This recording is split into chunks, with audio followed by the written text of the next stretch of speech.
96.3 FM, The Source.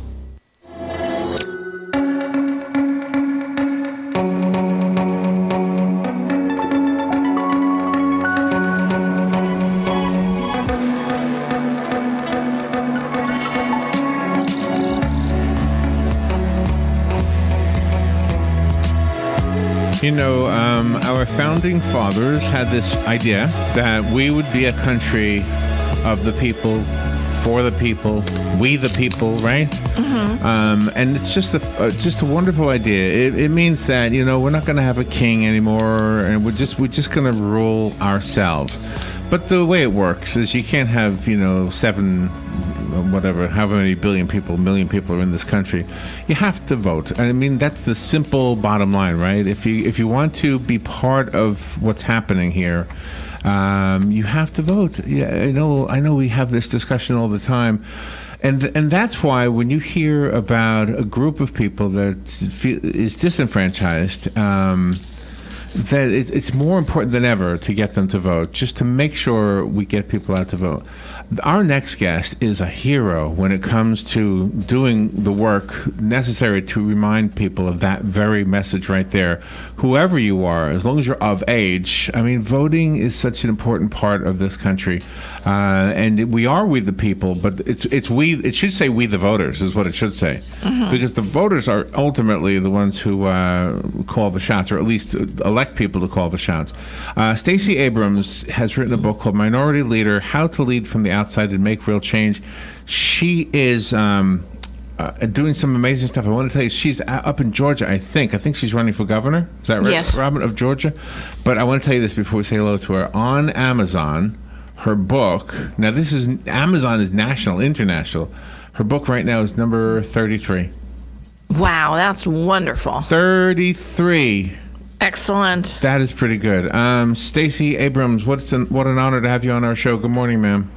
Thank you, and such a kind introduction. I really appreciate it. Are you in Georgia right now?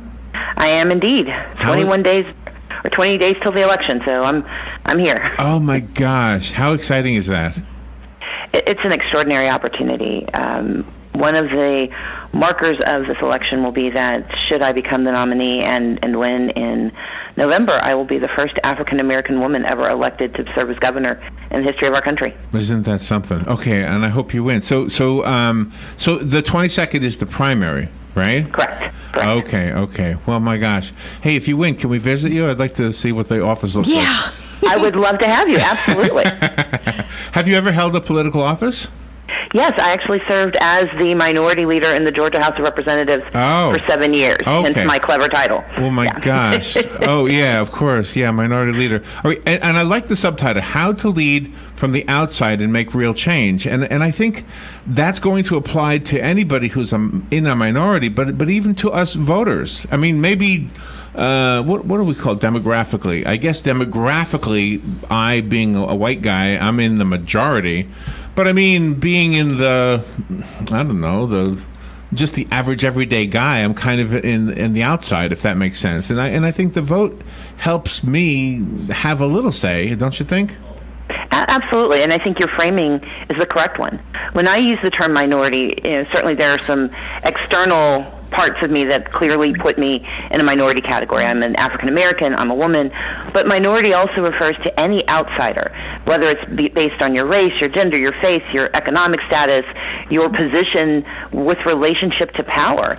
And to your point about why voting is so critical, it is one of the most profound expressions of power among citizens, our power to hire and fire those who lead us. And so for me, the conversation about the outside means anyone can use this as a template for how do you not only seek power, but how do you identify the source of power so you know what you're going for. Yeah. And your book is almost an autobiography, not quite, but I mean you have actually lived what you were speaking about. I have. I start the story off with a moment of failure, actually.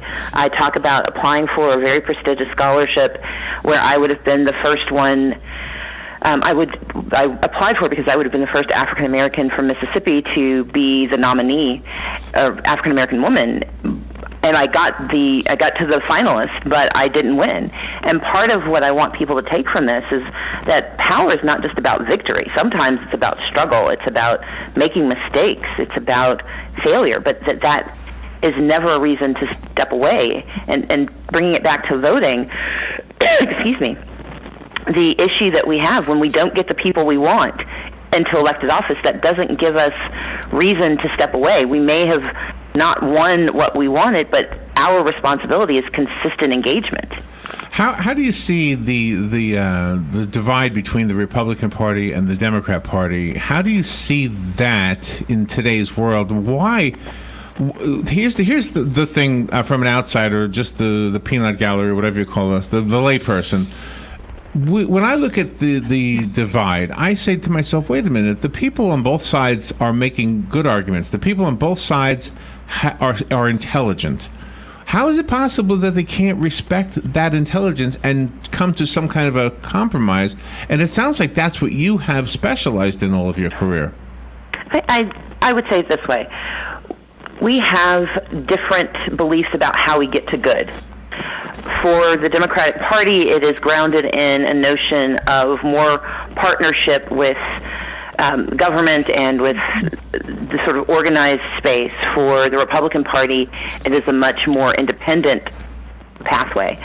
But 90% of the time, we all agree. Most of our politics are fought on the margins in that last 10%, and that's usually grounded in ideology. So what do I believe? In economy, who wants to pay for it? And in geography, who should benefit and who should not? Those are the spaces where we see most of our argumentation. But yes, I do my best to serve everyone, because people don't really care about your party. They care about their lives. I agree. And what you just said right there is another illustration of how you have mastered this thing called language, because you helped me understand it. In my case, I understood that, but I'm guessing a lot of the people who don't vote, or you need to convince that they should vote, just hearing that, I think, as long as they can digest what you said, I think will make them realize why it's important that they do. We are selecting the people who set the direction of our lives. And if you don't think it applies to you, think about all the things you don't like. Somebody's making the decision. My point is, it should be you. It should be us. One of the reasons I registered almost 200,000 people in Georgia was that that's an extraordinary number of people whose voices were not being heard. And my mission is to make certain that when political leaders are called upon to make choices, that we are actually listening to everyone to make the best decisions. But I will say that this book applies not only to those in politics, it applies in your job. Sometimes having power in your job is the ability to go to your supervisor and input your thoughts and say, here's what I'd like to do. We sometimes elevate power so high that we forget we each own some power in every part of our life, and we have to learn how to wield it if we want our lives to be the best lives possible. And this is one of the huge messages that you have in your book. You advocate for people to be their own person and not to be a stereotype. Exactly. I mean, look, when I took my position as a minority leader, I was the first woman to lead a party in the history of Georgia. I was the first African American to be a leader in the House. Nobody knew what to do with me. And there were stereotypes expected about my behavior, either grounded in the men who preceded me or the way they approached conversations. That's not my personality, but I knew what was expected. So my responsibility was to understand the expectation, but not to conform to it. But where we get into trouble is where we don't bother to understand what people are looking for. My goal is to say to folks, look, stereotypes exist. Imbalances exist. We can't be victims of those things, but what we can do is understand them and either try to convert them to our own benefit, or at least acknowledge them so we know how to navigate them so they don't stop us from getting where we want to be. And again, I think your ability to use the language to better explain what the position is going to be very helpful. Already has served you, and already has served those who are kind of on the fence in an issue. What you said earlier about the divide, and I've said this before, so for the listening audience, you're going to hear me say something you've heard me say before, but Stacey, you haven't, And it goes back to like junior high school social studies class when the teacher, I grew up in New York, and he's using the Brooklyn Bridge as an example. He said when that bridge was first being talked about, everybody wanted the bridge. That wasn't the question. The question was, how do you pay for it? And the two sides, one was, well, we should set up a toll booth. The other side, no, we should tax. And that, to me, that's the divide right there. And both sides have a good argument. Exactly. And the question becomes who benefits, who pays for it, and understanding sometimes that the beneficiary isn't always immediately identifiable. And that's why you have a toll booth that is managed by the New York Transit and the New York Port Authority, but you also have taxes that we all pay nationally, a gas tax to pay for the road that runs underneath the bridge. Yes. And so part of our responsibility is striking not a balance, because I think balance is too often used to say that both sides get exactly or half of what they want. But it's trying to make certain that at each juncture we're making the right choice for the right moment. It's too easy to offer a blanket solution and to say everything works this way or that way. What's harder but also more effective is the willingness to understand why the other person thinks what they think and try to figure out if there's a way to have common understanding, even if you don't have a common belief system that leads you to those goals. Yeah, yeah. I enjoy when you write about that people should be the architects of our own future and create the progress that matters. It's not self-centered at all. And it shouldn't be. And part of what I do in the book is I actually give folks exercises. It's homework, I know. But what I get frustrated with are people who give you these wonderfully high-minded ideas but never tell you how it applies to your life. I like to call my book a lean in for the rest of us. If you can't afford a nanny, if you can't afford a life coach, here's some really practical things that I've done myself that I think can help. Because power, again, is not just about political power or financial power. Sometimes it's the ability to get your PTA to do what you think it should do. Getting your getting your boss to make sure that promotion is available. And it's understanding that power rests in so many different places where we often overlook it, because we're taught to kind of watch the hand that's waving around, but we forget that there's another hand over there doing something else. Let's learn how to look at both of them so we can figure out where we need to be. The book we're talking about is called Minority Leader. It's written by our guest, Stacey Abrams. If you are from Georgia, you already know she's running to be the next governor of that state. The election for the primary is on May 22nd. The book is for all of us, though. It's not just for those in Georgia. It really does talk to me when I'm facing a circumstance. I mean, it could even be a family circumstance where everybody has an idea and I don't agree with most of them, and I'm trying to kind of squeeze my ideas in there, right? Right. No, absolutely. I mean, I'm the second of 6 children. I don't think I completed a sentence until I was about 14. That's how come that's why you articulate so well, and you've got command of the language. So let me ask you something about Georgia, if I could. Because everybody who is everybody in Georgia is probably going to find this on YouTube, and then they're going to wonder why we didn't ask you. So what are the primary the big issues up there? Is it education? Is it the roadways? What is the big issue you have to be answering to? I talk about 3 things. One is education from cradle to career. Georgia has to do a better job, not only with our K through 12 system, which I think every governor focuses on, but we've got to think about pre-K and early childhood learning, because a lot of our children, most children between the ages of 0 and 5 develop 90% of their cognitive development, and so we can't wait until they're in first grade to start paying attention.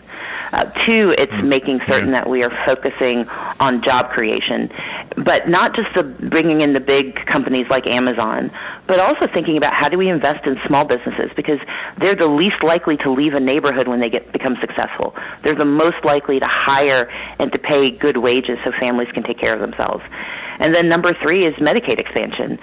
For Georgia, this means 500,000 people will have access to health care.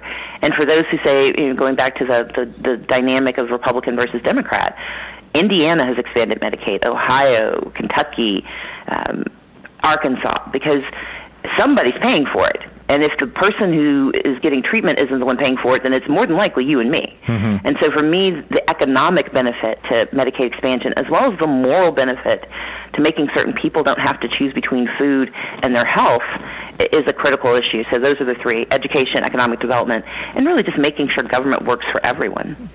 And you also talk about how people should leverage their differences, because they should view that as being as having a strength. My position when I became minority leader, in fact, what I told my colleagues when I stood for office, because you're elected by your members of your own political party, I said, look, guys, we're in the minority. We no longer have the power we had for 130 years. I've been a minority for a very long time. I am really good at being a minority. Because there are things you learn how to do. There are ways you learn to navigate. There are conversations you learn how to have because you haven't had majority power. You haven't been like everyone else in the room. And when that happens, it makes you much more, I think, sensitive to understanding both sides, but also to using sort of guerrilla tactics and things that people see as waste that they throw aside. You can MacGyver it into a way to get things done and turn it into tools for your own use. Love that. Have you come upon circumstances where you had to ask yourself if maybe you're the one who needed to change your mind about something? Oh, absolutely. I do that every day. I mean, part of what I talk about and what I've tried to always do is that I have three questions I ask myself. What do I believe? Why do I believe it? And am I believing too much? I mean, we've all come across those folks who have absolutely certain opinions about everything, whether it's the best condiment for a hot dog to who should be the president of the United States. Yeah. And they do not question themselves at all. If you don't know who that person is, it's probably you. And so for me, the issue is you have to constantly investigate why you stand on a certain principle or why you hold something to be true, especially when you're in a position of power, because your decision affects so many more people. And so I'm constantly pushing myself to make certain I believe what I say I believe. And you respect young people. You believe that they should have an education and they should be able to be recruited by other companies along the way to use their expertise in a particular field. I've been very privileged throughout my leadership, both as if I go back to my first management job when I was deputy city attorney for Atlanta, I created an internship program to bring in young lawyers because I know how beneficial it was for me to have people in strong positions give me opportunities long before I was ready to have them. And so I strongly believe in always creating space for young people to not only advance, but to sometimes get beyond me. I tell my staff whenever they come to me with new opportunities, like, if you want me to be angry with you, it's if you turn down a job because you're afraid you're going to upset me. If I'm doing my job well, you will outgrow me. You will surpass me. And if you don't, then I'm not doing what I'm supposed to be doing as your leader, as your boss. Once again, Stacey Abrams is our guest. Her book is called Minority Leader: How to Lead from the Outside and Make Real Change. I want to talk a little bit about what we do, because you work with talk radio, and I think talk radio helps to cement in people's minds how they believe about something, and hopefully it's always on a level playing field, although I know better than that. Okay. But that's what we try to do, Robin and I, anyway. And one of the areas I wanted to tell you about is the global warming argument. We've had people calling up arguing that it does exist, that it doesn't exist, and then I found the common ground, which is, wait a minute, we're all wanting a clean world.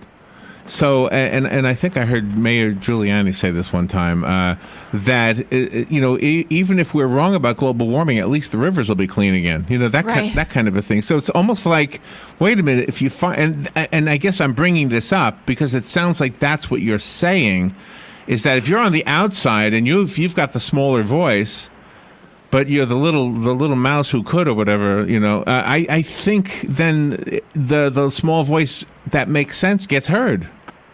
I think that's part of it. But to use your global warming example, I think this is a really important example. We fight about whether global warming exists, not because we doubt it, but because we're afraid to talk about who's going to pay for it and who's responsible. The facts tell us, the science says that this change is happening. But we use this distraction argument about whether global warming is true or not to avoid the real argument, which is, what do we do about what's changing and who's responsible for it? And then how do we pay for it? Because as I go back to my original point, often the argument is not about whether something is true or not. It's about who's responsible and who has to do something about it. Wow. And we've allowed the conversation to really distract us from, to Mayor Giuliani's point, if the rivers are clean, who's going to clean up the river? Because if you don't know who put the stuff in, then you don't know who's supposed to pay to get it out. Right. But I guess to the person who doesn't think that there is global warming, or who hasn't been convinced yet, that person, it's easy to show that person the smog over LA when you land in LA, or the what do you want? The pollution in the river outside of New York, that kind of thing. It's easy to see that, and it's easy to see the smoke in the smokestacks of Once Upon a Time. So I just think what you're saying in the book, as far as a way to have good ideas be heard by a majority that doesn't want to hear them, right, is simply by pointing out, well, wait a minute, you don't think this is wrong, do you? And it's kind of like the whole thing with the schools, with fortifying the schools. Everybody wants the students to be safe. So there's our common ground right there. Exactly, and that's a perfect point. That for me, the issue is when you don't come from a position of power, sometimes it's hard to figure out how to articulate why you should have some say, why you should have some influence. And I think that goes back to the start of this conversation, that when you think about voting, it's one of those moments where the least of these has the same amount of power in that voting booth as the strongest person. And so you don't diminish your effectiveness by comparing it to someone else's. You amplify your effectiveness by acknowledging that you have the exact same right. Now, they may have more money, but in that voting booth, they only get one voice, and you get one voice. Why give it up because you don't think your voice can be heard as loud? Wonderfully said. Stacey, you're an amazing lady. It's such an honor to have you on our show. The book is called Minority Leader. I found it on Amazon. It looks like it's available as a Kindle, a hardcover, even an audiobook. Are you voicing your own book, I hope? I did voice my own book. I got to read it and annoy myself hearing myself for hours on end, but it's done now. And congratulations. Number 33 in the practical politics category. That's where it's number 3. Thank you so much. You want to give us a website? I would love to. It's Stacey Abrams, StaceyAbrams.com, and I can be found on Twitter, Instagram, Facebook, and Snapchat, all at Stacey Abrams. And I just want to say thank you to both of you for a very enlightening conversation. Thank you, Stacey, and good luck with the election. Good luck. Thanks so much. Take care. All right, we'll be right back.